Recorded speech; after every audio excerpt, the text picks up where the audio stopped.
और आइए हम लोग वचनों में जाएं और पहला तिमुथी उसका 4 अध्याय और 7 और 8 तक को हम देखेंगे। और ये मेरे विषय से संबंधित भूमिका है। आज का मेरे विषय चिंता के विषय में, चिंता जिसे अंग्रेजी में वरी बोला गया है, अर्थात किसी विषय के विषय में, किसी विषय को प्राप्त करने के विषय में दुखपूर्ण विचार जो आपको तनाव से और दबाव से भर देता है, उसे चिंता कहते हैं, चिंता। और पहला तो 14 अध्याय 7 और 8 पद क्या बोलता है? पर अशुद्ध और बुढ़ियों की सी कहानियों से अलग रह, लिखा अशुद्ध और बुढ़ियों की सी कहानियों से अलग रह, और भक्ति की साधना कर, और भक्ति की साधना कर, क्योंकि देह की साधना से क्योंकि लिखा देह की साधना से कम लाभ होता है, पर भक्ति सब बातों के लेकिन लिखा भक्ति सब बातों में लाभदायक है, क्योंकि इस समय के और आने वाले जीवन, इस समय के और आने वाले जीवन की प्रतिज्ञा इसी के लिए अर्थात भक्ति पर निर्भर है। याद रखिए, इस समय के और आने वाले जीवन की जो प्रतिज्ञाएं हैं, इसको मैं दूसरे ढंग से बोलना चाहता हूँ कि हम चाहते हैं कि परमेश्वर की प्रतिज्ञा हमारे जीवन में पूरी हो।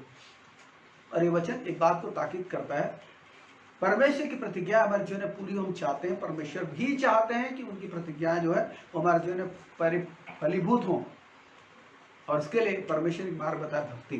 भक्ति माने प्रभु की उपस्थिति में डूब जाना। और ये दो चीज़ों से होता है, दो चीज़ों से। पहली चीज़ आराधना, दूसरी चीज़ आज्ञा पालन। पहली चीज़ आराधना और दूसरी चीज़ आज्ञा पालन। और उसका बेस है परमेश्वर का वचन, बेस है परमेश्वर का वचन। कि जब आप परमेश्वर के वचन को जब पढ़ते हैं, जब परमेश्वर के वचन को मनन करते हैं, पढ़ना चाहिए और डेली पढ़ना चाहिए और मनन करना चाहिए। और ऐसा मनन करना चाहिए जैसा दाऊद ने बोला कि क्या ही धन्य है वो मनुष्य जो दुष्टों की युक्ति पर नहीं चलता। भजन 1 सबको याद है। न पापियों के मार्ग में खड़ा होता, न ठट्ठा करने वालों की मंडली में बैठता, परंतु वो तो यहोवा की वस्तु से प्रसन्न रहता है और रात दिन उस पर ध्यान करता रहता है। और इसके बारे में लिखा है कि वो मनुष्य ऐसे वृक्ष के समान है जो बहती नालियों के किनारे लगाया गया, जिसके पत्ते मुरझाते नहीं, और जो कुछ वो पुरुष करता है वो सफल होता है। तो परमेश्वर भी चाहते हैं कि वो अपनी ब्लेसिंग्स के आपको ब्लेसिंग से, आशीष से परिपूर्ण करें। परमेश्वर आपको समृद्ध करना चाहते हैं, परमेश्वर आपको परिपूर्ण देखना चाहते हैं। लेकिन ये डिपेंड होता है भक्ति के जीवन पर, भक्तिपूर्ण जीवन पर। बहुत सारे लोगों के जीवन को मैंने देखा कि वे परमेश्वर के पास एक उम्मीद और आशा से आते हैं, परमेश्वर उनकी कुछ आशाओं को पूरा करते हैं, फिर वो अपनी आशा को लेकर आता है। लेकिन परमेश्वर की जो मर्जी है वो इस बात में नहीं कि आप भिखमंगों के समान लगातार मांगते रहें। परमेश्वर की मर्जी के आप पुत्र के समान अपने अधिकारों को, अपनी सामर्थ्य को जाने, ये परमेश्वर की इच्छा है। और इसीलिए भक्ति के बारे में बोला गया। भक्ति का अर्थ मैंने बताया आराधना और वचन, आज्ञा पालन। और ये दोनों आपको परमेश्वर में डुबाते हैं। और जब आप परमेश्वर में डूबते हैं तो ये चीजें फिर आपके जीवन में परमेश्वर की प्रतिज्ञाओं को फलीभूत करती हैं। इसे ध्यान दीजिए।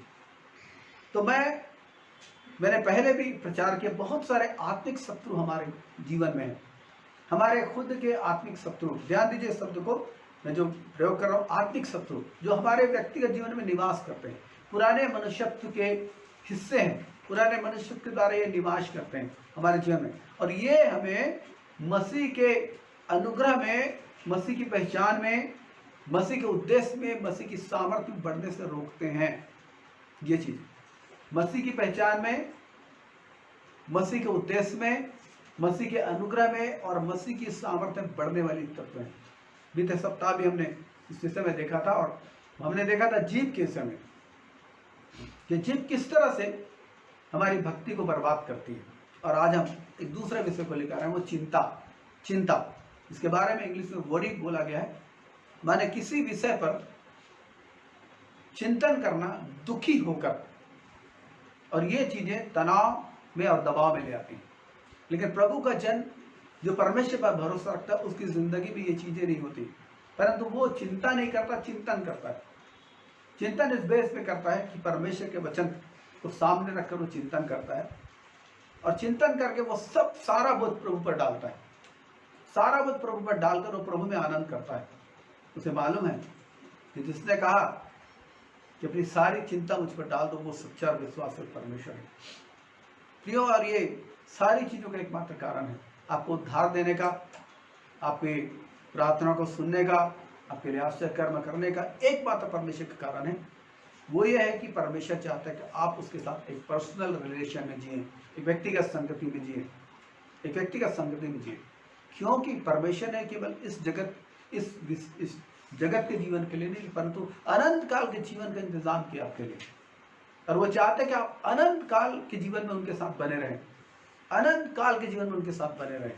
ये परमेश्वर की मर्जी है, और इस मर्जी को पूरा करने के लिए परमेश्वर ने अपना वचन दिया, अपना इकलौता पुत्र दिया।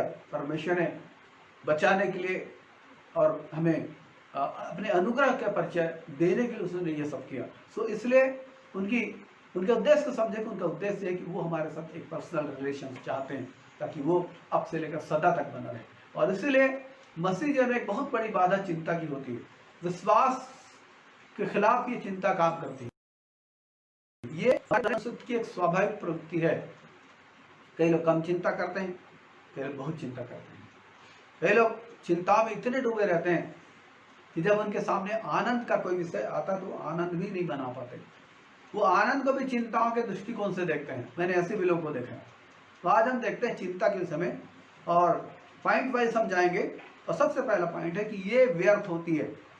प्रभु ने बोला ये व्यर्थ होती, यह व्यर्थ होती, चिंता व्यर्थ होती है। पहला पॉइंट लूका उसके 12 अध्याय के 25 और 26 पद को पढ़ लेंगे। लूका उसके 12 अध्याय के 25-26 पद को, और मत्ती 6:27 भी आप लिख सकते हैं, मत्ती 6:27।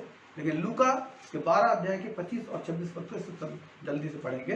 तुम में से ऐसा कौन है, प्रभु ने बोला तुम में से ऐसा कौन है, जो चिंता करने से अपनी आयु में एक घड़ी, जो चिंता करने से अपनी आयु में एक घड़ी माने 1 घंटा भी बढ़ा सकता है। इसलिए यदि तुम सबसे छोटा काम अर्थात अपनी एज में, अपनी उम्र में 1 घंटा बढ़ाने, यदि तुम सबसे छोटा काम नहीं कर सकते तो और बातों के लिए क्यों चिंता करते हो? प्रभु ने बोला और बातों के लिए क्यों चिंता करते हो, और बातों के लिए चिंता क्यों करते हो। याद रखिए, प्रभु परिश्रम करने के लिए नहीं बोल रहा है, परिश्रम की मनाही नहीं कर रहा है, लेकिन प्रभु चिंता करने की मनाही कर रहा है, चिंता करने की मनाही कर रहा है। और यहाँ पर हम देखते हैं प्रभु बताते हैं कि व्यर्थ चीज है। चिंता जो है एक व्यर्थ चीज है। एक बार मैंने प्रभु के दास से इस विषय को सुना था। उन्होंने बताया कि मनुष्य जो कुछ चिंता करता है उसमें 98% जो चिंता है वो व्यर्थ होती है।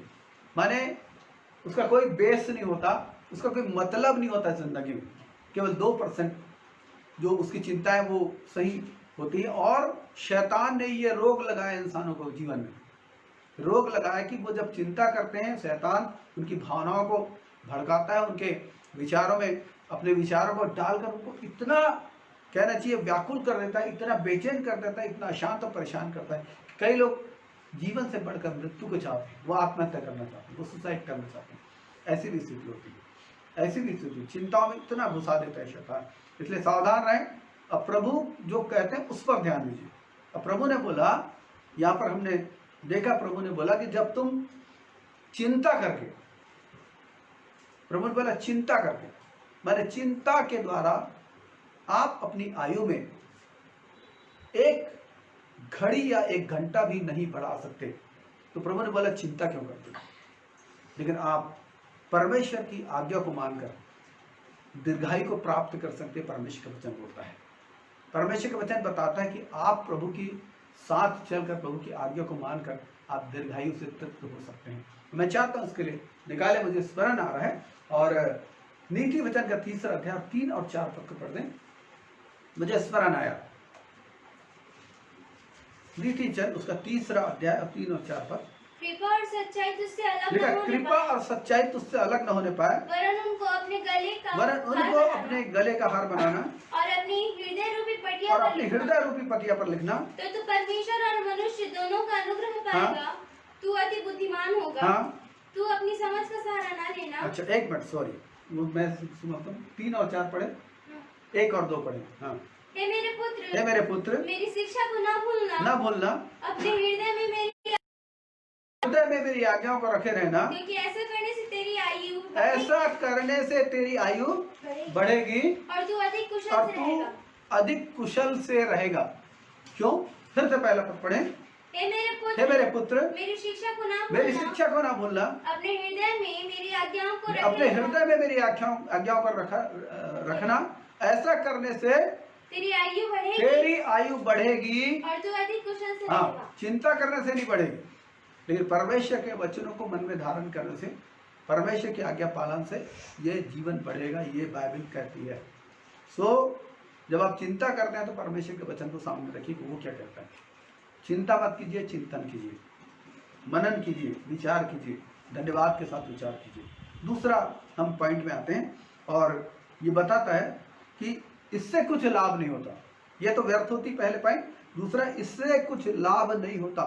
और भजन संहिता उसके 39 के 6 को हम लोग पढ़ेंगे।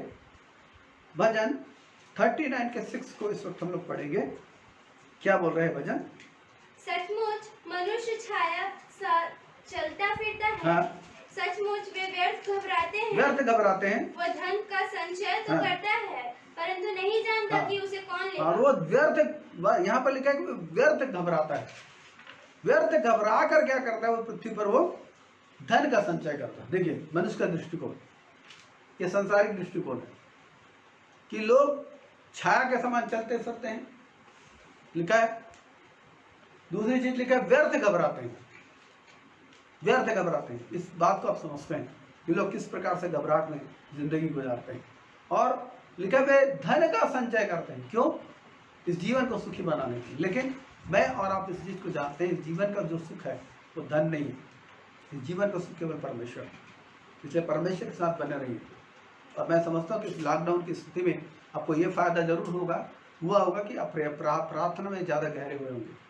और यदि नहीं तो अभी भी समय है, लॉकडाउन अभी ख़त्म नहीं हुआ।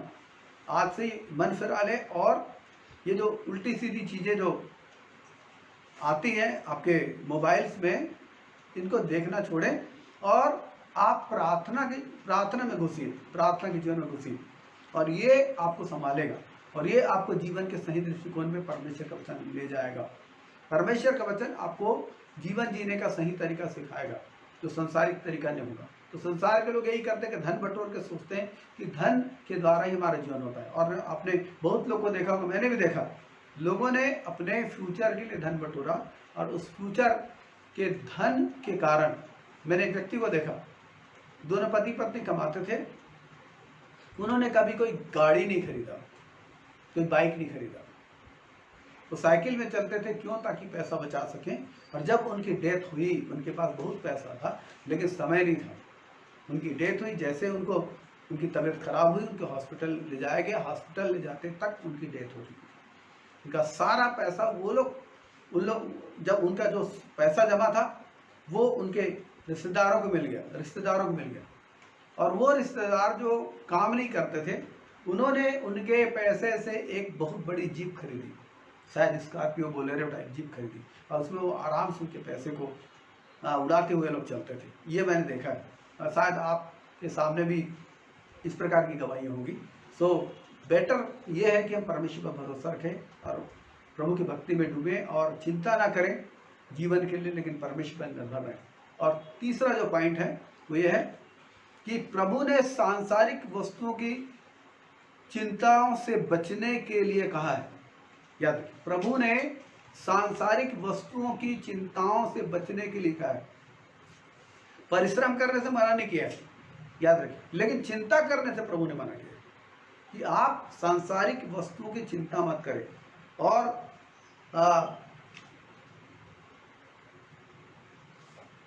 लूका उसके 12 अध्याय 22 और 23 पद को पढ़ दें। लूका 12वां अध्याय 22 और 23 पर।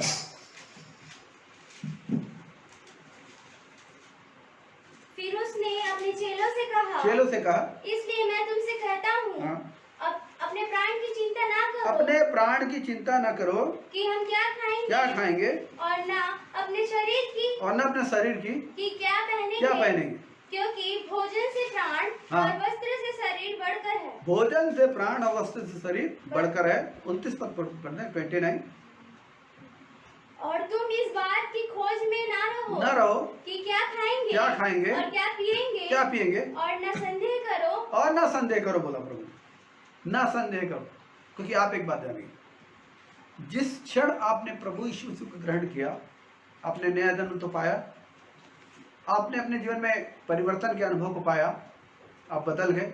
और ये बदलना तो डेली का होता है, जब हम प्रभु के वचन का सामना करते हैं और प्रभु के वचन के सामने अपने आप को सरेंडर करते हैं उसकी मर्जी के अनुसार, और हम बदलते चले जाते हैं।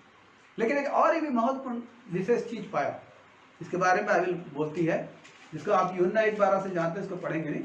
यूहन्ना 1:12 में लिखा है कि जितनों ने उसे ग्रहण किया उसने उन्हें परमेश्वर की संतान होने का अधिकार दिया, अर्थात वे। तो ये जो संतान होने का अधिकार दिया, ये वास्तव में लेपालकपन को दिखाता है। लेपालकपन माने दत्तक ग्रहण, माने गोद लेना। इसका मतलब है कि परमेश्वर ने अपनी गोद सुनी की ताकि वो हमसे अपनी गोद भर सके। ये बहुत ही खूबसूरत चीज है। इसका मतलब है कि परमेश्वर ने हमको जब दत्तक के रूप में ग्रहण किया, हमको पुत्र के रूप में ग्रहण किया, तो वो अधिकारहीन पुत्र के रूप में ग्रहण नहीं किया। जैसे कई परिवारों में अनाथ बच्चों को तरस खाकर वो पालने लगते हैं, लेकिन अधिकतर ऐसा होता है, मैं किसी की आलोचना नहीं कर रहा हूँ, अधिकतर ऐसा होता है कि अनाथ बच्चों से वो नौकर जैसा काम लेते हैं और उनको बच्चे जैसा प्यार नहीं देते, नौकर जैसा काम लेते हैं। उनकी जरूरतों को पूरी करते हैं, लेकिन उन बच्चों को उनकी प्रॉपर्टी पर कोई अधिकार नहीं होता। लेकिन मैं आपको लेपालकपन के बारे में बोलना चाहता हूँ। लेपालकपन का मतलब होता है अधिकार प्राप्त पुत्र। माने जब हम यीशु को ग्रहण करते हैं, परमेश्वर ने हमको इतना अनुग्रह दिया कि यीशु को जिस तरह से प्यार करते हैं वैसे ही प्यार हमसे करते हैं, और उन्होंने यीशु मसीह की जो मिरास है, जो परमेश्वर ने उसे दी है, उसमें हमको बराबर का सहभागी बनाते हैं। इसका मतलब यह है कि जब उन्होंने हमें अपना लेपालक पुत्र बनाया, वो चाहते कि हम उनकी इच्छा को पूरी करें, और बदले में वो हमारी देखभाल करते हैं, बदले में हमारी देखभाल करते हैं। और इन दिनों जबकि लॉकडाउन की स्थिति है, काम बंद है, फिर भी मैं भाई बहनों की गवाही को सुनता हूँ कि किस अद्भुत रीति से परमेश्वर ने, जब उनके पास कोई काम नहीं है, उनके पास पैसे नहीं, लेकिन अद्भुत रीति से परमेश्वर ने उनके लिए इंतजाम किया, अद्भुत रीति से, जिसको सोच भी नहीं सकते। ये आपकी गवाही हो सकती है कि किस रीति से, अद्भुत रीति से परमेश्वर ने आपको सुरक्षित रखा, आपको अपने हाथों में बनाकर रखा। ये वही परमेश्वर है जिसने हमें लेपालक होने का अधिकार दिया, और ये परमेश्वर इसलिए करता है क्योंकि उसने हमें लेपालकपन दिया है। इसलिए वो ऐसा करते हैं क्योंकि उन्होंने अपना पुत्र बनाया, इसलिए पुत्र की चिंता करना पिता का कर्तव्य है, और पिता इसलिए चिंता करते हैं। और इसलिए आपके जीवन में गवाही आती है कि आपको चिंता करने की आवश्यकता नहीं पड़ती। चिंता के दरमियान परमेश्वर आपके लिए इंतजाम कर देते हैं। और इसलिए हमने इस वक्त पढ़ा कि प्रभु ने सांसारिक वस्तुओं की चिंताओं से बचने के लिए कहा है। क्या खाएंगे, क्या पिएंगे, क्या पहनेंगे, इससे प्रभु ने बचने के लिए कहा है। तो आप बचें, इन बातों की चिंता न करें। अगर चिंता करना है, प्रभु के राज की चिंता करें। चिंता करना है, अपने पड़ोसी की चिंता करें। चिंता करना है, अपने घरानों की चिंता करें, और प्रार्थना करें कि वो बचाए जाए, वो प्रभु को ग्रहण करें, वो बचाए जाए। इस बात की चिंता करें, इस बात की चिंता करें कि आप कैसे दूसरों को सुसमाचार दे सकते हैं। इस बात की चिंता करें कि आप प्रभु के साथ कैसे अच्छी जिंदगी गुजार सकते हैं, कैसे प्रभु की मर्जी को आप जान सकते हैं और पूरा कर सकते हैं। इस बात की चिंता करें, और इस बात में आप जीवन अपना डाल दें। अपना इन्वेस्टमेंट प्रभु के हाथों में दीजिए। प्रभु बढ़िया रिटर्न देने वाले परमेश्वर हैं। संसार में जो बीमा कंपनियां होती हैं या बिजनेस होता है, वहां पर आप नुकसान उठा सकते हैं, लेकिन प्रभु के हाथों में अपना जीवन इन्वेस्टमेंट अगर आप करेंगे, आपको नुकसान नहीं होगा, बेटर रिटर्न मिलेगा। इसलिए बाइबल कहती है कि जो बातें आंखों ने नहीं देखी, जो बातें कानों ने नहीं सुना, और जो बातें मनुष्य के चित्त में नहीं चढ़ी, वे ही हैं जो परमेश्वर ने अपने प्रेम रखने वालों को दी है, और प्रेम रखने वालों के लिए तैयार की। और परमेश्वर अपनी आत्मा के द्वारा उन्हें प्रकट करते हैं, उन्होंने प्रकट किया। हालेलुया। और मैं सब कुछ लोगों के बंधनों को टूटता हुआ देख रहा हूँ। मैं सब जब मैं प्रचार कर रहा हूँ, कुछ लोगों के बंधनों को टूटता हुआ देख रहा हूँ। अब मैं देख रहा हूँ, एक बहन को देख रहा हूँ, और उसके कमर के हिस्सों में, कमर के आसपास के हिस्सों में तकलीफ है, उसको तकलीफ है, कमर की हड्डियों में तकलीफ है। और इस वक्त मैं इस कारण से मैं उसके इस जो बात इस वक्त आप सुन रहे हैं उसके कारण से मैंने उसको टूटते हुए देखा। और प्रभु दया कर यीशु के नाम से उस बहन के शरीर की सारी तकलीफें जाए, हर एक बंधन जो शैतान ने बांधा है इस कमर को टूट के खत्म हो यीशु के नाम से, खत्म हो यीशु के नाम से। और वो बहन ठीक से चल फिर सके, इसके कमर में चंगाई आने पाए, इसके हड्डियों में चंगाई आने पाए, इसके पैरों में चंगाई आने पाए, और हर एक अंधकार की सामत को बोया गया सारा काम टूटे, सारा काम टूटे। जो चिंता के कारण वो बहन इस प्रकार की कंडीशन में गई है, चिंता के कारण गई है, जबकि चिंता करने का उसके पास कोई बड़ा कारण नहीं है, फिर भी चिंताओं में शैतान ने उसे फंसाया और फंसाकर उसके कमर में शैतान ने उसके जीवन में तकलीफ को लाया, सारी तकलीफें टूटे खत्म हुई। परमेश्वर का वचन बोलता है भजन उसके 1 से 7 के बीच में कि वो अपना वचन भेज कर चंगा करता है, और ये काम इस वक्त हो रहा है, वो अपना वचन भेज कर वो चंगा करता है। और आइए आगे बढ़े और हम चौथे पॉइंट में चलते हैं। और ये चौथा पॉइंट कहता है कि ये परीक्षा में फंसने का कारण होती है। चिंताएं परीक्षा में फंसने का कारण होती है। माने आप जब चिंता करते हैं तो आप प्रार्थना नहीं करते, जब आप चिंता करते हैं तो आप केवल आप चिंता करते हैं, जब आप चिंता करते हैं तो आप दुखी होते हैं, जब आप चिंता करते हैं आप तनाव में आ जाते हैं, जब आप चिंता करते हैं तो आप परमेश्वर पर भी संदेह करने लगते हैं, और जब आप चिंता करते हैं तो परमेश्वर से आप दूर हट जाते हैं, और दूर हटकर आप परमेश्वर के लिए कुड़कुड़ाहट और बड़बड़ाहट आपके हृदय में आ जाती है। परमेश्वर के लिए कुड़कुड़ाहट बड़बड़ाहट आपके हृदय में आ जाती है, और ये आपकी परीक्षा का कारण बनता है। और प्रभु ने क्या बोला, लूका उसके 21 अध्याय के 34 पद को हम देखेंगे। और कौन सी चिंता के बारे में प्रभु बात कर रहे हैं। लूका उसके 21 अध्याय के 34 से 36 पद को हम लोग देखें, 34 से 36, 21 का 34 से 36। इसलिए सावधान रहो। हाँ, ऐसा ना हो तुम्हारे मन खुमार और मतवालेपन और इस जीवन की चिंताओं से सुस्त हो जाए और वह दिन तुम पर फंदे के समान अचानक आ पड़े। बस ये तक अचानक आ पड़े जो सारी पृथ्वी के रहने वालों पर आने वाले हैं। तो बोला इस जीवन की चिंताओं में, और आपको इस जीवन की चिंता नहीं करनी है।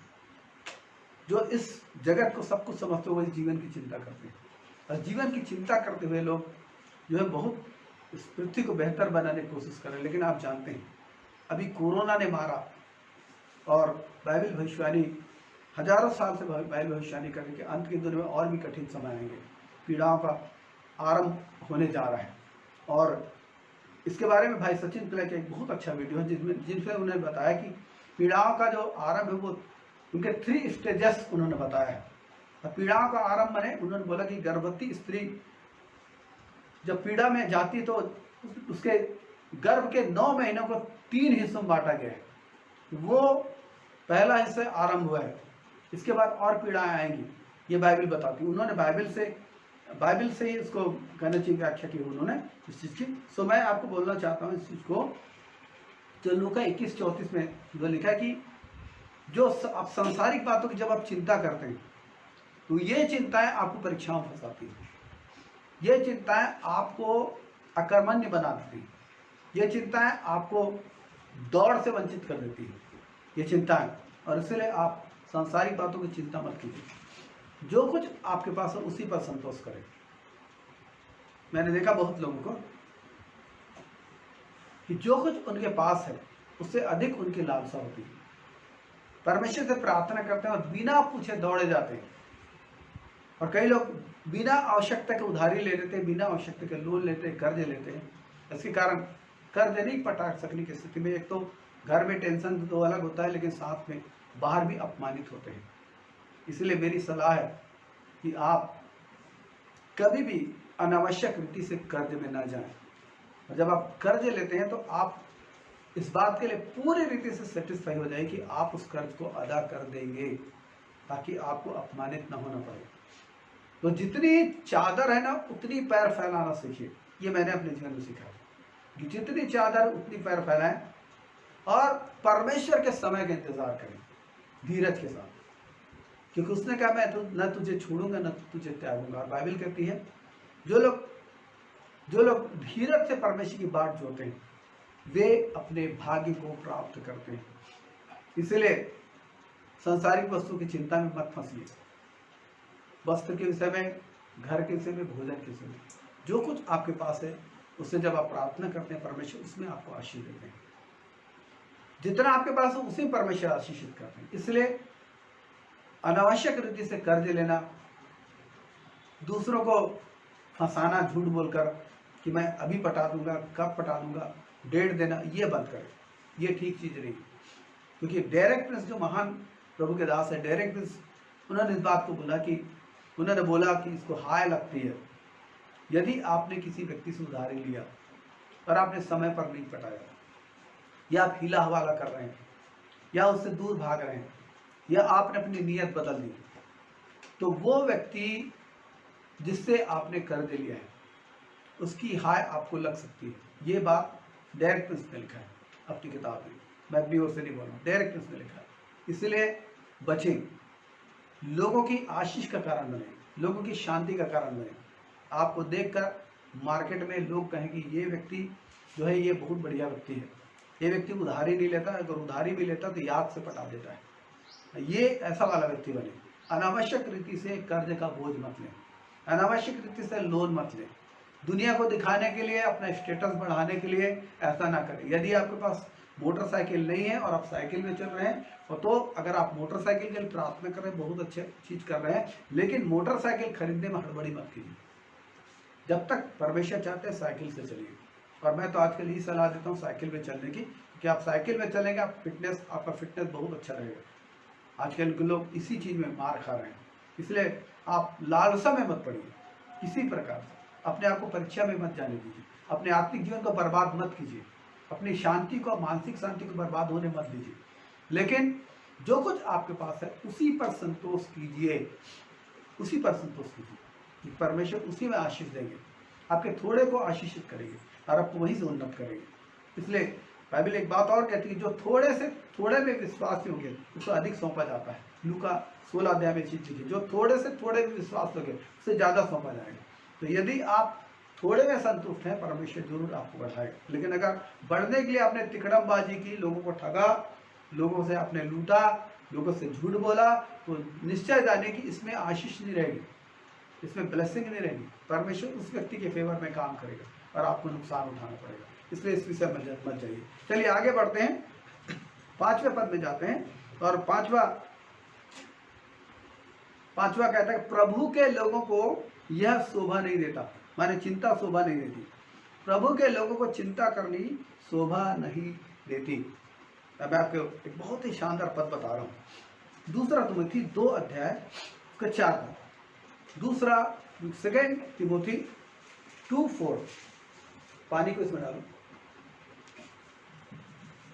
नहीं तुम बाइबल पढ़ो उधर।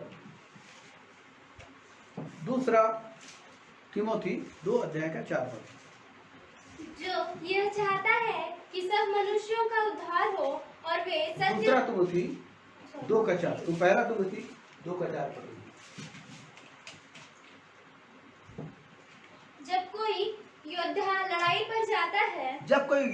पर जाता है, तो इसलिए कि अपने भर्ती कराने वालों को प्रसन्न करे, इसलिए कि अपने भर्ती करने वालों को प्रसन्न करे, अपने आप को संसार के कामों में नहीं फंसाता। और मैं आपको बोलना चाहता हूँ, मसीहत का एक महत्वपूर्ण सिद्धांत है जिसको कहते हैं सेपरेशन या अलगाव। मैं कभी इसको लेकर आऊंगा, ये बहुत ही गंभीर विषय है। और आजकल इस अलगाव वाले सिद्धांत पर ध्यान नहीं दिया जाता। परमेश्वर ने हमें इस सड़े हुए संसार से बाहर निकाला, और क्यों बाहर निकाला? तो उसने बहुमूल्य और बड़ी प्रतिज्ञा दी, बाइबल कहती है क्यों दी है, ताकि हम देखें। मैं उस पद में आना चाहता हूँ। और दूसरा पत्रस उसका पहला अध्याय 3 और 4 पद देखें। क्यों परमेश्वर ने आपको संसार की गंदगी से बाहर निकाला, क्यों परमेश्वर आपसे प्यार करते हैं, क्यों यीशु मसीह ने क्रूस पर जान दी। यहाँ पर लिखा है क्योंकि उसकी ईश्वरीय सामर्थ्य ने सब कुछ जो जीवन और भक्ति से संबंध रखता है हमें उसी के पहचान के द्वारा दिया है जिसने अपने आप ही महिमा और सद्गुण के अनुसार बुलाया है। हाँ। जिनके द्वारा उसने हमें बहुमूल्य और बहुत ही जिसके द्वारा उसने हमें बहुमूल्य और बहुत ही बड़ी प्रतिज्ञाएं दी हैं, ताकि इनके द्वारा तुम उस सड़ाहट से छूटकर जो संसार में बुरी अभिलाषा उस सड़ाहट से छूटकर जो संसार में बुरी अभिलाषा से होती है ईश्वरीय स्वभाव के संभागी हो जाओ। ये परमेश्वर की बुलाहट है आपके जीवन में कि जिस गंदे संसार से प्रभु ने आपको निकाला, वहाँ की गंदगी से आपका मन स्वतंत्र हो, आपके हृदय स्वतंत्र हो, आपकी आत्मा स्वतंत्र हो, आपके विचार स्वतंत्र हो, आपकी भावनाएं इच्छाएं स्वतंत्र हो, ताकि आप परमेश्वर के सामने खड़े होने के योग्य बने और आदर के साथ आप प्रभु के सामने पहुंचाया जाए। ये परमेश्वर की योजना है आपके जीवन में। इस पृथ्वी पर खाने पीने और मर जाने की योजना परमेश्वर की नहीं है। परमेश्वर की योजना आपके जीवन के लिए अनंत जीवन की योजना है। इस पृथ्वी का दर्शन है, लोगों का दर्शन, खाओ पियो मर जाओ, क्योंकि कल नहीं जानते क्या होगा, लेकिन आप जानते हैं कि कल न्याय होने वाला है। आप जानते हैं कि कल जो लोग मसीह में जय का जीवन जिएंगे, वो लोग अपने जीवन में जय को देखने पाएंगे और सदा काल के अनंत काल के राज को देखने पाएंगे। और इसीलिए बाइबल कहती है, बार बार परमेश्वर का वचन ताकीद करता है, बार बार, और ये बुलाहट है हमारी कि हम संसार की गंदगी से बाहर निकले। इसे सेपरेशन कहते हैं, सेपरेशन। और ये सेपरेशन हमारे जीवन के लिए जरूरी है कि प्रभु ने हमें इसलिए नहीं चुना कि हम संसार की गंदगी में पड़े रहें, संसार की पाप में अभिलाषा में पड़े रहें, लेकिन परमेश्वर ने इसलिए चुना कि हम ईश्वरीय स्वभाव के संभागी बने, जस्ट लाइक जीसस।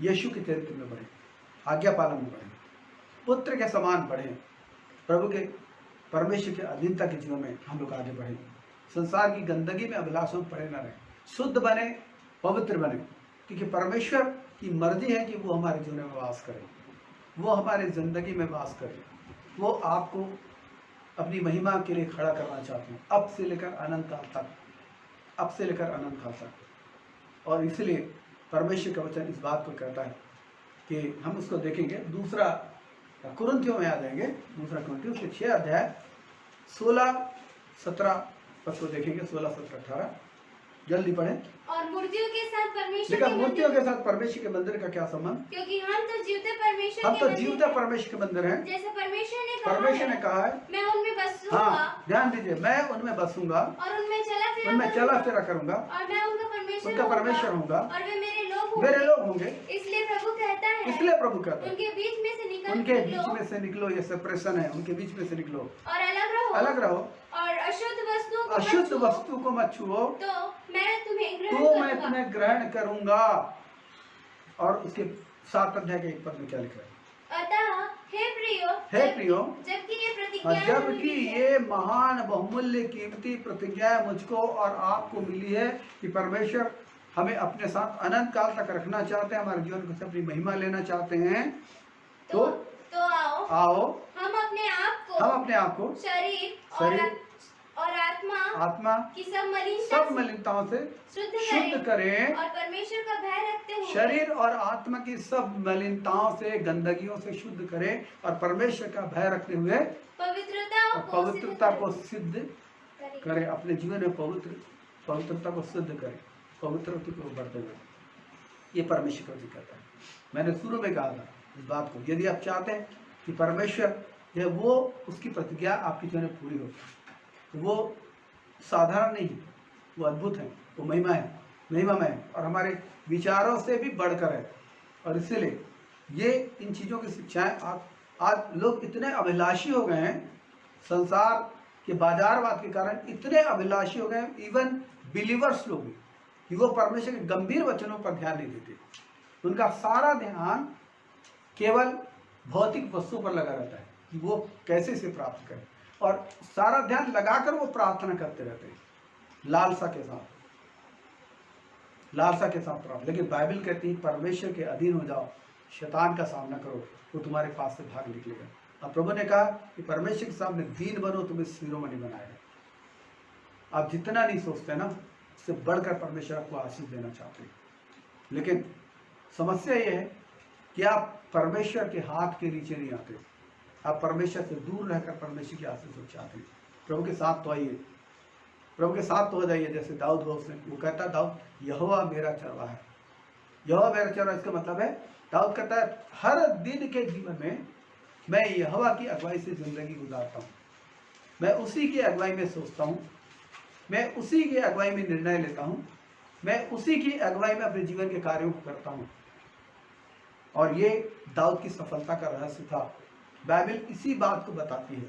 इस चीज को जितने राजाओं ने फॉलो किया दाऊद के बाद, जितने लोगों ने इस सिद्धांत को फॉलो किया कि उन्होंने परमेश्वर को अपने मन का स्वामी बनाया, अपने विचारों का स्वामी बनाया, अपनी भावनाओं इच्छाओं का स्वामी बनाया, अपने निर्णयों का स्वामी बनाया, जितने लोगों ने बनाया उन्होंने कभी भी धोखा नहीं खाया।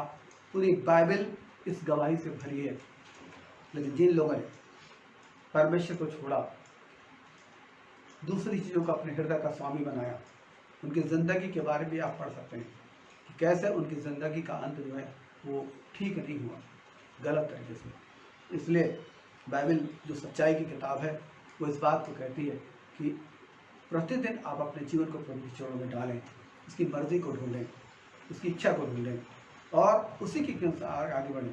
परमेश्वर की इच्छा नहीं है कि वो आपको गरीब रखे, परमेश्वर की इच्छा नहीं कि आपको बीमार रखे, परमेश्वर की इच्छा नहीं कि आपको अभाव में रखे। लेकिन जब आप उसकी सुनेंगे, जब आप प्रभु की हृदय को ढूंढेंगे और सुनेंगे, इन सब चीज़ों से आप छूटते चले जाएंगे। क्योंकि परमेश्वर की मर्जी है कि आप शांति में जिए, परमेश्वर की मर्जी है कि आप आनंद में जिए, परमेश्वर की मर्जी है कि आप चंगाई में जिए, परमेश्वर की इच्छा है कि आप भरपूरी में जिए।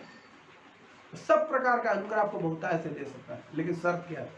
शर्त है कि आप अपने आप को प्रभु के उपस्थिति में डालना सीखिए, प्रभु के चरणों में डालना सीखिए, उसकी मर्जी के अनुसार आप अपने आप को ढालना सीखिए, उसकी मर्जी के अनुसार अपने आप को बदलिए, अपने विचारों को बदलिए। पहले अपने विचारों को बदलिए, अपनी भावनाओं को बदलिए, अपनी इच्छाओं को बदलिए। सबसे पहला काम विचारों को बदलना, और ये परमेश्वर के वचन का सामना करने से होती है। ये गंभीर किताब है परमेश्वर के वचन, और गंभीरता से लीजिए, और ये आपको आपके जीवन के उच्चतम ऊंचाई तक पहुंचाने का वायदा करती है, और ये होगा आपके साथ। लेकिन अगर आप परमेश्वर से दूर जाकर केवल लालसाओं में पड़ रहे हैं तो ये कभी नहीं होगा। लेकिन आप लालसाओं से दूर जाकर परमेश्वर को अपना आधार मानेंगे दाऊद के समान, ये जरूर आपकी जीवन होगा। जब वो आपको आशीष दे। और हम आगे बढ़ते हैं, और छठवां एक बहुत ही महत्वपूर्ण चीज़, चिंता के बारे में। ये जो चिंता है इसके बारे में कि ये दुष्टों पर दंड के रूप में भेजी जाती है। चिंता परमेश्वर लोगों को अभाव में रखकर चिंतित होने देता है, ये दंड के स्वरूप में। और एक पद हम पढ़ेंगे, और यहेजकेल उसकी किताब का 4:16 4:16, या उसके 12 अध्याय के 19 पद को पढ़ लें। यहेजकेल 12 अध्याय के 19 पद को, 4:16 भी आप लिख सकते हैं, 12-19। यहेजकेल की किताब का 2 पॉइंट है, 4:16 और 12:19, लेकिन इस 12:19 को हम लोग इस वक्त पढ़ेंगे। हाँ, यहेजकेल 12:19। हाँ, और इस देश के लोगों से हाँ, यूँ कहना हाँ, कि प्रभु यहोवा यरूशलेम और इज़राइल के देश के निवासियों के विषय में यूँ कहता है, वे अपनी रोटी चिंता के साथ खाएंगे, वे अपनी रोटी चिंता के साथ खाएंगे, और अपना पानी विस्मय के साथ और पिएंगे, अपना पानी विस्मय के साथ पिएंगे, क्योंकि देश अपने सब रहने वालों के उपद्रव के कारण अपनी सारी भरपूरी से रहित हो जाएगा। हालेलुया। और यहाँ पर हम देखते हैं कि लोग चिंता क्यों करेंगे, क्योंकि भरपूरी जाती रहेगी और उपद्रव के कारण, ये लिखा है। तो ये जो दुष्ट लोग हैं उन पर दंड के रूप में चिंता को भेजा जाता है। चिंता दुष्टों के जीवन का काम है, आपका नहीं है। 7वां, ये फलवंत मसीह जीवन में बाधक है। ये जो चिंता है फलवंत मसीह जीवन में बाधक है। यदि आप मसीह में एक सामर्थी जीवन गुजारना चाहते हैं, पावरफुल जीवन गुजारना चाहते हैं, तो ये पावर फेथ से आता है, फेथ वचन से आता है। लेकिन ये चिंता जो है ये आपको फेथ से दूर करती है, और इसलिए वचन जो है प्रभावशाली नहीं होता। और मत्ती 13 अध्याय के 22 पद को पढ़ दें। 13 अध्याय के 22 पद, मत्ती 13 अध्याय के 22 पद, 13:22।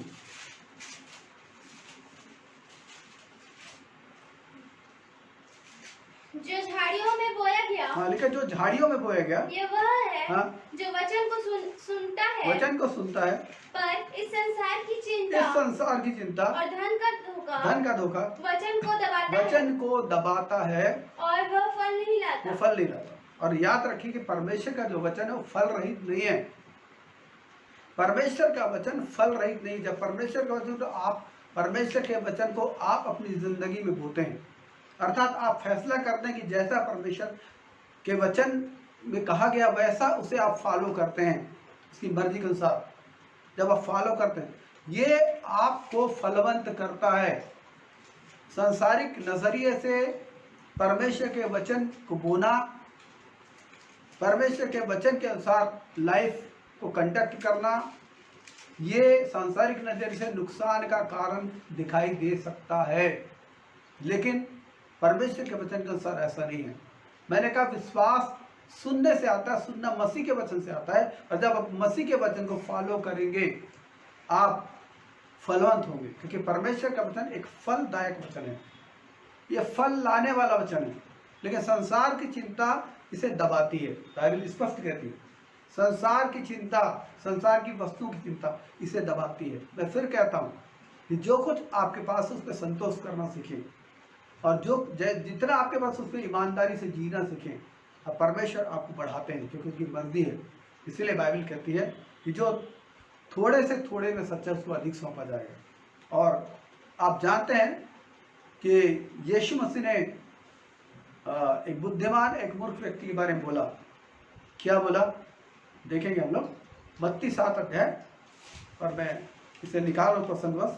7 अध्याय के 24, 25, 26 पद को पढ़ें। हाँ, इसलिए जो कोई मेरी ये बातें सुनता, प्रभु ने कहा जो कोई मेरी ये बातें सुनता है, उन्हें मानता है, वह उस बुद्धिमान मनुष्य के समान है ठहरेगा, हाँ, जिसने अपना घर चट्टान पर बनाया, और मेघ बरसा और बाढ़ें आई और आंधियां चली और उस घर से टकराई, फिर भी वो नहीं गिरा। आप जानते हैं इसे, ये परमेश्वर के वचन है। और वर्तमान समय में परीक्षाएं बढ़ गई हैं क्योंकि लोगों के विचार बदल गए हैं। आज से कुछ साल जहाँ तक मैं जानता हूँ 30-35 साल पहले मान लीजिए, लोगों के जीने का नजरिया अलग था, लोगों की जरूरतें कम थी, लोग लालसा में जीवन नहीं गुजारते थे, लेकिन लोग जो जीवन गुजारते थे संतोष में जीवन गुजारते थे, शांति में।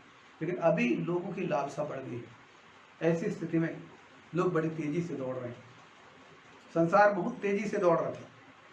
कोरोना ने ऐसा स्टॉप लगाया कि हालत खराब हो गई और लोगों को सोचने में मजबूर होना पड़ा। और मैं आपको बोलना चाहता हूँ कि आप संसार के साथ तेजी से मत भागिए, परमेश्वर के वचन को भागिए, परमेश्वर के वचन के साथ भागिए, परमेश्वर के वचन के साथ चलिए, और तब आप देखेंगे फलवंतता से। विचार कीजिए ना, आपके आसपास जो लोग इस प्रकार से सांसारिक ढंग से दौड़ते हैं कि जिंदगी, उनका परिवार, उनका भविष्य, सबको आप थोड़ा नज़र कीजिए ना। आपको लगेगा बहुत सफल है, लेकिन मैं आपको बोलना चाहता हूँ सफल नहीं, पीड़ा में है। अब आप परमेश्वर आप पर उनकी पीड़ाओं को प्रकट करें तो सफल नहीं, वो पीड़ा में। आप सफल हैं, आप पीड़ा में नहीं, आप शांति में। आप इस बात को देखिए, परमेश्वर के वचन को अपने जीवन में बोलिए, और आप देखेंगे परमेश्वर का वचन फल रहित नहीं है, परमेश्वर का वचन फलवंत वचन। लेकिन चिंताएं जो है वो दबाती हैं। इसलिए जब आपके सामने निर्णय की स्थिति होती है, किसी भी विषय में विचार करते हैं, निर्णय लेते हैं, परमेश्वर के वचन को सामने रखिए। और समझ नहीं आता, प्रभु के लोगों की सहायता लीजिए। आत्मिक प्रभु का धन्यवाद। थोड़ी देर के लिए रुक गया था, कुछ खराबी आ गई थी, और इसलिए परमेश्वर के वचन के साथ बोलिए। और आगे चलते हैं और अपने 8वें पॉइंट में चलते हैं। चिंता से दूर रहने के लिए क्या करें? तो इससे दूर रहने के लिए सबसे महत्वपूर्ण चीज आप आराधना करें। इससे दूर रहने के लिए मैं पॉइंट बोल रहा हूँ, इससे दूर रहने के लिए आराधना करें। फिलिप्पी 4 अध्याय और 6 और 7 पद को देखिए। चिंता से दूर रहने के लिए आपको परमेश्वर की शांति की आवश्यकता है। और ये शांति कैसे मिलती है? 6 पद में क्या लिखा है? फिलिप्पी 4:4-6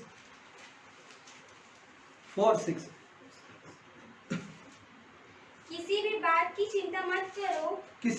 की चिंता मत करो, परंतु हर एक बात में नागरिक बात में तुम्हारे निवेदन प्रार्थना और विनती के द्वारा धन्यवाद के साथ परमेश्वर के सम्मुख उपस्थित किए जाएं। ये होना चाहिए। लिखा है 7वें पद में, तब परमेश्वर की शांति जो समझ से परे है तुम्हारे हृदय और तुम्हारे विचारों को मसीह यीशु में सुरक्षित रखे। कब? जब आप अपनी चिंताओं का निवेदन बनाइए, अपने विषयों पर, अपनी समस्याओं पर, अपनी कमी घटी को आप चिंता का विषय मत बनाइए, प्रार्थना का विषय बनाइए और इसे परमेश्वर के सामने डालिए। चिंता मत कीजिए, प्रार्थना कीजिए। चिंता मत कीजिए, प्रार्थना कीजिए, प्रेयर कीजिए। और जब आप प्रेयर करेंगे आप उत्तर पाएंगे। चिंता करेंगे कुछ नहीं होगा, लेकिन प्रेयर करेंगे उत्तर पाएंगे। क्यों?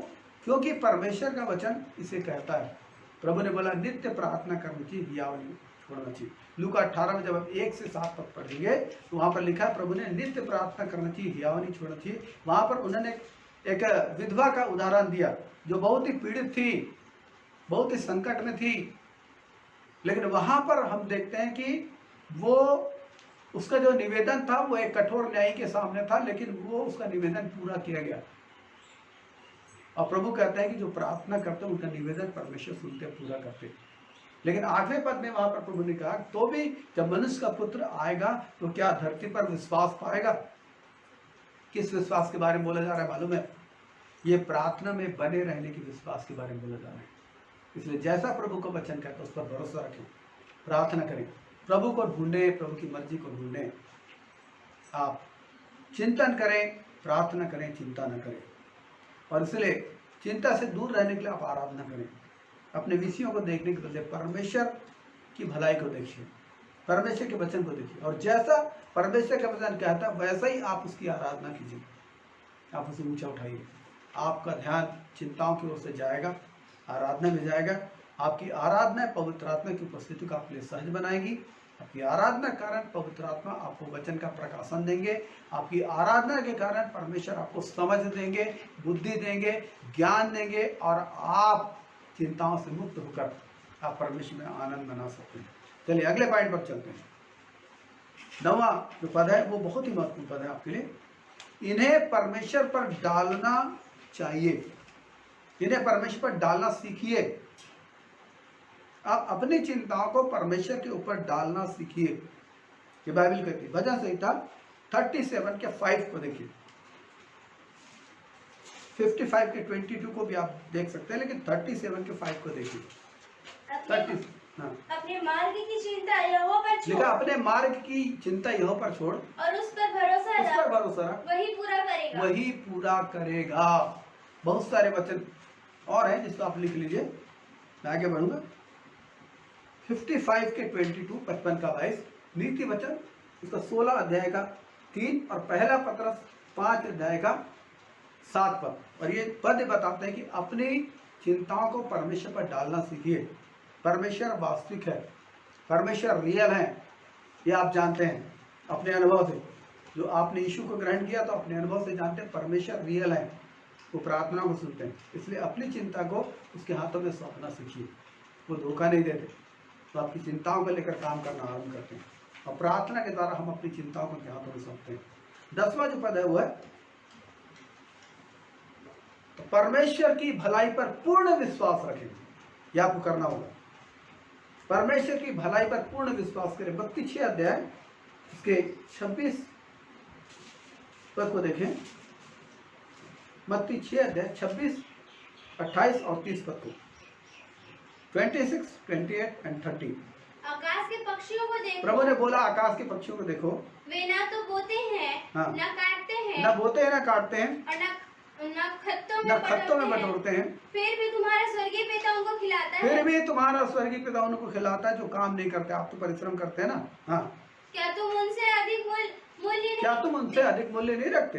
और वस्त्र के लिए क्यों चिंता करते हो? 28। हाँ, वस्त्र के लिए क्यों चिंता करते हो? जंगली सोचनों पर ध्यान दे। आगे बढ़े 30। इसलिए जब परमेश्वर मैदान की घास को जो आज है और कल भाड़ में झोंक, हाँ, इसलिए परमेश्वर मैदान की घास को जो आज है और कल आग में झोंकी जाएगी, ऐसा वस्त्र पहनाता है, तो हे अल्पविश्वासी, हे अल्पविश्वासियों, तुमको वह इनसे बढ़कर क्यों ना पहनाएंगे। इसलिए परमेश्वर की भलाई पर विश्वास करें। ये परमेश्वर भला है और भला करते भी हैं, और परमेश्वर भलाई को छोड़कर कोई दूसरा काम नहीं करते। आगे हम लोग बढ़ेंगे। 11वां पॉइंट है, परमेश्वर की प्रतिज्ञाओं पर पूरा विश्वास रखें। परमेश्वर की भलाई पर विश्वास रखें, लेकिन परमेश्वर की प्रतिज्ञाओं पर पूरा विश्वास रखें, और इसलिए प्रतिज्ञाओं को याद करना सीखें। इब्रानी उसके 13 अध्याय का 5 पद देखिए। इब्रानी 13 अध्याय 5 पद। तुम्हारा स्वभाव लोभ रहित हो, और जो तुम्हारे पास है उसी पर संतोष करो। हाँ, प्रभु ने बोला तुम्हारा स्वभाव लोभ रहित हो। मैं लोभ के विषय में आज सुबह प्रभु मुझको बोल रहे थे कि मैं लोभ के विषय में भी एक टीचिंग को तैयार करूं। मैं जरूर तैयार करूंगा। ये लोभ जो है भयंकर चीज है, बहुत बड़ा आत्मिक शत्रु है हमारे जीवन में, जो बर्बाद करने पर तुलता है। बाइबल कहती है हमारे ये लोभ के कारण बहुत सी चीजें बर्बाद होती है। हम लोग देखेंगे। अब बाइबल कहती है कि क्या बोलती है 13:5, तुम्हारा स्वभाव लोभ रहित हो, और जो तुम्हारे पास है, और जो तुम्हारे पास है उसी पर संतोष करके जीना सीखिए। परमेश्वर आपको समृद्ध करेंगे। और हम 12वें पॉइंट पे चलते हैं। परमेश्वर को पूरा भरोसा रखने से ही इससे मुक्त रहा जा सकता है, चिंताओं से मुक्त होने के लिए। फिर मैं बोलूँ, परमेश्वर पर पूरा भरोसा रखने से ही इनसे अर्थात चिंताओं से मुक्त रहा जा सकता है। और यिर्मयाह उसके 17 अध्याय के 7 और 8 पद को आप जानते हैं। ये भी भक्तिपूर्ण जीवन के बारे में बोलता है कि क्या ही धन्य मनुष्य जो परमेश्वर को अपनी शरण मानता है, परमेश्वर को आधार मानता है। देख लेंगे यिर्मयाह 17 अध्याय के 7-8 पद को। और देखिए, परमेश्वर पर पूरा भरोसा, जब आप अपने जीवन का पूरा भरोसा डालते हैं तब आप चिंताओं से मुक्त रह सकते हैं। क्या लिखा है? धन्य है वह पुरुष जो यहोवा पर भरोसा रखता है। धन्य है वह पुरुष जो अपने यहोवा पर भरोसा रखता है, जिसने परमेश्वर को अपना आधार माना, जिसने परमेश्वर को अपना आधार माना है। वह उस वृक्ष के समान है जो नदी के किनारे लगा हो, और उसकी जड़ जल के पास रहती है। जब धूप होगी तब उसको ना लगेगी, जब धूप होगी तो उसको ना लगेगी। उसके पत्ते हरे रहेंगे, और सूखे वर्ष में भी उनके विषय में कुछ चिंता ना होगी। और सूखे वर्ष में भी उनके विषय में कुछ चिंता ना होगी। ये बात प्रभु का वचन कहता है, भरोसा रखने के लिए। और इसलिए कि परमेश्वर पर पूरा भरोसा रखकर ही आप इससे मुक्त हो सकते हैं। और 13वां जो पॉइंट है वो है हमें परमेश्वर की इच्छा को ढूंढना चाहिए। माने जिन बातों के लिए आप प्रार्थनाएं कर रहे हैं उस विषय में परमेश्वर की मर्जी को ढूंढिए। मैं आपको बोलना चाहता हूँ, वो पिता है, वो आपको भटकने नहीं देंगे। जैसे आपके संसारिक पिता, जब आप किसी चीज़ की लालसा करते हैं, उनसे बात करते हैं, वो उस चीज़ को भली रीति समझते हैं। इसलिए अनुभव के द्वारा वो आपको सिखाना चाहते हैं। उसी रीति से हमारा परमेश्वर भी है, जो हमारा स्वर्गीय पिता है, अनंत काल का पिता, सदा काल का पिता है। वो भी हमें सही चीज़ को पाने के लिए वो हमारी अगुवाई करते हैं। और इसलिए भजन इसके 105 के भजन 105 इसके 1 से 5 पद को हम लोग पढ़ लें।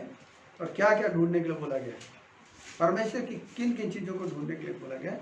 यहोवा का धन्यवाद करो, उससे प्रार्थना करो, देश देश के लोगों में उसके कामों का प्रचार करो, उसके लिए गीत गाओ, उसके लिए भजन गाओ, उसके सब आश्चर्य कर्मों पर ध्यान करो, उसके पवित्र नाम की बड़ाई करो, यहोवा के खोजियों का हृदय आनंदित हो, यहोवा और उसकी सामर्थ को खोजो, उसके दर्शन के लगातार खोजी बने रहो, उसके किए हुए आश्चर्य कर्म स्मरण करो, उसके चमत्कार और निर्णय स्मरण करें। और इसी आधार पे आप परमेश्वर की मर्जी को ढूंढें। और जब आप ऐसा करेंगे, आप चिंताओं में नहीं पड़ेंगे, आप लगातार विश्वास में आगे बढ़ेंगे। और याद रखिए, जब आप परमेश्वर पर विश्वास करते हैं, विश्वास उसके अस्तित्व पर नहीं, लेकिन ये वचन के आधार पर जब आप विश्वास करते हैं कि जो कुछ वचन में लिखा है परमेश्वर वैसा करते हैं, या दूसरे शब्दों में आप विश्वास का निर्माण करते हैं अपने हृदय में, अपने विचारों में, ये विश्वास परमेश्वर का आदर करता है और परमेश्वर आपके विश्वास का आदर करते हैं और इसीलिए वो आश्चर्य कर्म करते हैं। और इसीलिए परमेश्वर नहीं चाहते कि हम संसार की गंदगियों में फंसे रहें। परमेश्वर नहीं चाहते कि विश्वास निर्बल रहें। परमेश्वर नहीं चाहते कि हम परमेश्वर की उपस्थिति से वंचित रहें, उसके अनुग्रह की पहचान से वंचित रहें। लेकिन वो चाहते हैं कि हम लगातार उनके अनुग्रह की पहचान में आगे बढ़ें। और चिंता एक बहुत बड़ी बाधक चीज़ है और आज हमने चिंता के बारे में बहुत सारी चीज़ों को सीखा है और मैं समझता हूँ कि आपको बड़ी आशीषें इसके द्वारा मिली है। और मैं एक भाई को इस वक्त अपनी आत्मा में देख रहा हूँ और इन वचनों को सुनने के कारण उनके बहुत सारे विचार जीवन में उत्पन्न हो रहे हैं। यदि आप इस वक्त आप मुझसे संपर्क जरूर कर सकते हैं ताकि आपके मन में अगर इस विषय में और प्रश्न हो तो उन्हें हम हल करें। लेकिन मैं देख रहा हूँ ये चीज़ें आपके जीवन में छुटकारे को ला रही हैं। बहुत समय से आपके सिर में एक बंधन और बोझ महसूस होता था। मैं उस भाई से बात कर रहा हूँ। मैं देख रहा हूँ जब उस भाई से बात कर रहा हूँ बहुत सारे चेहरे मुझको और नज़र आ रहे हैं। मैंने उनकी भी समस्या ये है कि जो बंधन और बोझ से आप दबे हैं, इस मेरे इस टीचिंग को फिर से देखिए, प्रभु के वचन को पढ़िए, प्रभु के वचन का सामना कीजिए, अपने चिंताओं के विषय को जांचिए और जो परमेश्वर कहता है उसे पकड़िए और जैसे निर्देश इस टीचिंग में दी गई उस निर्देश को फॉलो कीजिए और आप देखेंगे चिंताओं से आप बाहर निकलेंगे। मैंने देखा चिंताओं के कारण बीमारियां भी आती हैं और खासकर कमर से नीचे की बीमारियां, पेट की बीमारियां इस चिंताओं के कारण बहुत ऐसे आती है। गर्दन के नसों का अकड़न ये चिंताओं का कारण आता है। बीते समय ऐसे ही हुआ, किसी के नसों में अकड़न थी और मुझसे बात किया गया। परमेश्वर ने मेरे भाई की और जब मैं उससे वचन से बातचीत करने लगा तो इस बात को पाया कि समस्या ये थी कि वो चिंता कर रहे थे। चिंता के कारण एक लाइलाज बीमारी जैसे वो गर्दन की अकड़न थी, ला इलाज बीमारी के समान और दवाओं से भी वो नहीं जा रही थी। लेकिन जब वचन से बातचीत किया गया, वचन से बातचीत करके उन्होंने पूरा छुटकारा पाया। वचन सामर्थी वचन है। वचन के बारे में लिखा, परमेश्वर के वचन देवधारी तलवार से भी अधिक पैना है। वचन गांठ गांठ गुदे गुदे को वार पर करके चेतता है, मन की भावनाएं विचारों को जांचता है, वो आपको आपके भीतर से सही कर देता है। इसलिए परमेश्वर के वचन पर चिंतन कीजिए, चिंता मत कीजिए, व्यर्थ फालतू चीज़ों से दूर रखिए, प्रार्थना में समय गुजारिए। लॉकडाउन का फायदा ऐसा उठाइए कि आप प्रार्थना कीजिए। अपने आसपास के गरीब भाई बहनों को जो आपके साथ चर्च में जाते हैं या आपके आजू बाजू उनकी सुधि रखिए। परमेश्वर आपको आशीष देंगे। और आइए इस वक्त एक छोटी सी प्रार्थना करें। दयालु पिता, मैं आपका धन्यवाद देता हूँ यीशु के सामर्थ्य नाम में आपके चरणों में अपने भाई बहनों के साथ आता हूँ। मेरे परमेश्वर पिता, आप दयालु हैं, करुणा में सामर्थ्य अनुग्रहकारी हैं। प्रभु जी, मैं आपका धन्यवाद करता हूँ। मेरे परमेश्वर, मैं एक भाई को देखता हूँ जिसके रीढ़ की हड्डी पिता झुक गई है पिता, चिंताओं के बोझ के मारे प्रभु जी। आप वचन बेचकर चंगा करने वाले परमेश्वर, ऐसे भाई को आप छुड़ाइए प्रभु जी। खुदा किसी न किसी प्रभु के दास के साथ उनकी मुलाकात हो प्रभु जी, और वचन से बातचीत करने के द्वारा प्रभु आप उसके हृदय को छुएं और ऐसे भाई को प्रभु जी आप चिंताओं से छुड़ा दें प्रभु जी। खुदा यीशु के नाम से प्रभु जी आप अनुग्रह कीजिए, करुणा कीजिए। मैं खुदा आसमानी प्रभु जी परिवार को देखता हूँ प्रभु जी, जो अपने जीवन में पिता बहुत ही बाधाओं को महसूस करते हैं प्रभु जी। खुदा आसमानी उन्हें लगता है कि अंधकार की शक्तियाँ, दुष्ट की ताकतें बहुत प्रबल हैं और वो उनको मुक्त तो होने नहीं देंगे। लेकिन प्रभु आपका वचन सबसे ज्यादा प्रबल है, तो होने दें प्रभु। आप करुणा करें कि वो वचन पर विश्वास करें और वचन पर विश्वास करके वो अंधकार की शक्तियों का, शैतान का सामना करे। और बाइबल कहती है, यदि वो परिवार सुन रहा है, बाइबल इस बात को बता रही कि शैतान आपके सामने से भाग जाएगा। और मैं उस अंधकार की शक्ति को आकार में छोटा होता हुआ इस वक्त देख रहा हूँ, जिससे आप बहुत परेशान हैं, छोटा होता हुआ देख रहा हूँ मैं इसको। प्रभु जी, मैं आपका धन्यवाद देता, अपने सारे भाई बहनों को आपके लहू में समर्पित करता पिता। मेरे परमेश्वर, पृथ्वी पर बहुत सारी चिंताएं पिता, लोग आसानी से चिंताओं के बोझ तले दब जाते हैं, लेकिन आपका वचन चिंताओं से मुक्त करके तो प्रभु जी आपकी उपस्थिति में आनंद मनाने का अनुग्रह देता है। भविष्य की महिमा में, आशा में आनंद मनाने का अनुग्रह देता है। भविष्य में होने वाले छुटकारे में आनंद मनाने का अनुग्रह देता है पिता। अद्भुत शांति से आपका वचन भर देता है। यीशु के नाम में भाई बहनों के साथ ऐसा हो प्रभु जी, उनके जीवन में पिता आशीष आने पाए। अब दया करें, परमेश्वर का वचन उनके जीवन में प्रथम हो जाए पिता। वचन को पढ़ना, वचन पर मनन करना, वचन से खाना, वचन को बोना, वचन को फॉलो करना, वचन में जीना, प्रभु जी ये लोगों की जिंदगी का हिस्सा हो जाए। और ये बहुत ही पावरफुल है प्रभु जी, बहुत ही सामर्थ्य है प्रभु जी, क्योंकि आप अपने वचन में रहते हैं। जब लोग वचन का आदर करते हैं, वो आपका आदर करते हैं और आप उनका आदर करते हैं, उनके लिए काम करते हैं। आपका धन्यवाद। सारे बंधनों से मुक्त करते हैं प्रभु जी। मेरे पिता वचन के द्वारा आपका धन्यवाद। अपने बच्चों पर अनुग्रह करें पिता, कि लोग भटके ना प्रभु जी, क्योंकि मसीह में आने के बाद भी लोग भटकाव की स्थिति में पड़ते हैं। इसलिए क्योंकि परमेश्वर के वचन को नहीं जानते, इसलिए क्योंकि आपके अनुग्रह को वचन से नहीं पहचानते, वचन के द्वारा आपके अनुग्रह को, आपके आशीष, आपके इंतजामों को नहीं पहचानते, भरोसा नहीं रख पाते, इसलिए भटकते हैं। ऐसे लोगों को शांति दीजिए, ऐसे लोगों पर करुणा कीजिए, जो वे अपनी चिंताओं के पीछे ना दौड़े, लेकिन प्रभु जी आपके वचन के पीछे दौड़े। आपकी दया, आपकी करुणा सबका बने। प्रभु जी सबको संभालने वाले परमेश्वर आपका धन्यवाद।